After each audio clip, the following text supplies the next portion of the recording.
জায়গায় ইরান কখনো রাজি হবে না। একটা হলো তার ইউরেনিয়াম ডেভেলপমেন্ট, আর একটা হলো তার নিউক্লিয়ার ফেসিলিটিস। এই জায়গায় এগুলো কারো কাছে হস্তান্তর করবে না, এগুলো দুইটা। আরেকটা হলো আপনার যে হরমুজ প্রণালী, এটা কখনো ইরান তার নিয়ন্ত্রণ করবে না, নিজেদের হাত থেকে ছাড়বে না, বলেই দিছে। হরমুজ সম্পর্কে বলেছে যে হরমুজ সকল দেশের জন্য খোলা আছে, ইরান বলেছে। শুধু ওই সকল দেশের জন্য খোলা নয় যে সকল দেশ আমাদের সাথে যুদ্ধে লিপ্ত, এটা বুঝিয়েছে আপনার আমেরিকা এবং ইসরায়েলকে।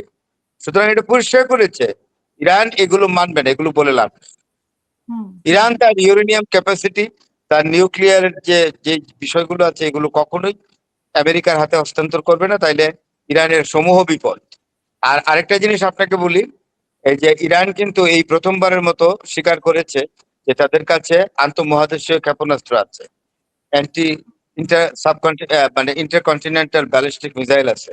তো এই মিসাইলের প্রযুক্তি কে দিয়েছে এটাও তো ইরান ইঙ্গিত করেছে, এবং নর্থ কোরিয়া বলেই দিয়েছে যে আমরা দিয়েছি ইরানকে।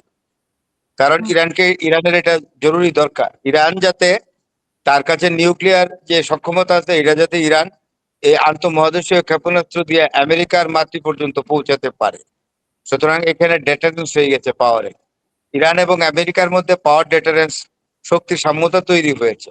কারণ যে যত কথাই বলুন, ওই যে ইউরেনিয়ামের সক্ষমতা আমরা 490 পর্যন্ত কেজি পর্যন্ত নিয়ে যাব, এটা বলেছে নিয়ে যাব না, নিয়েছে অলরেডি। অর্থাৎ ইরান সুপার মানে নিউক্লিয়ার পাওয়ার সক্ষম। এখন যেটা দরকার ছিল এটাও হয়ে গেছে, এটা হলো আন্তঃমহাদেশীয় ক্ষেপণাস্ত্র, এটাও হয়ে গেছে।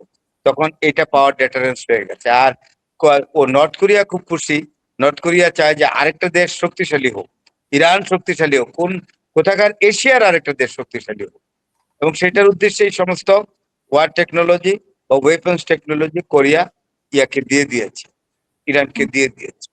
ধন্যবাদ।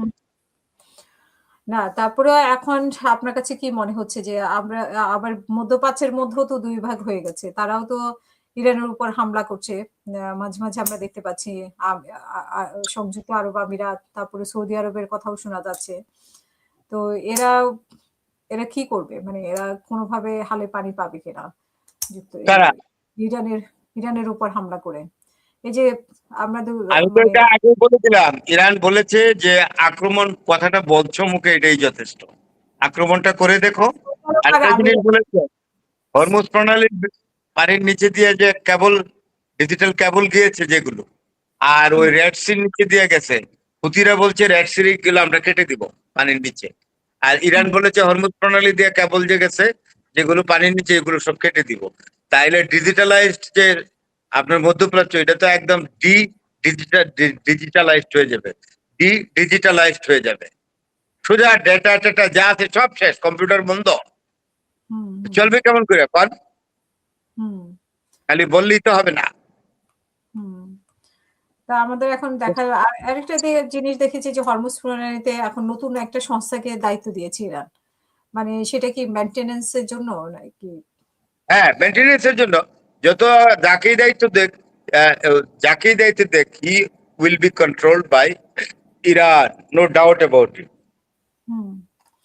আমি ফরাদ ভাই আপনার কাছে পশ্চিমবঙ্গ নিয়ে একটু আলোচনা করতে চাই। আপনি নিশ্চয়ই দেখছেন যে হ্যাঁ, এটা দিয়ে আমরা শেষ করবো, কারণ আমার হোস্ট কিছুক্ষণের মধ্যে চলে যাচ্ছে।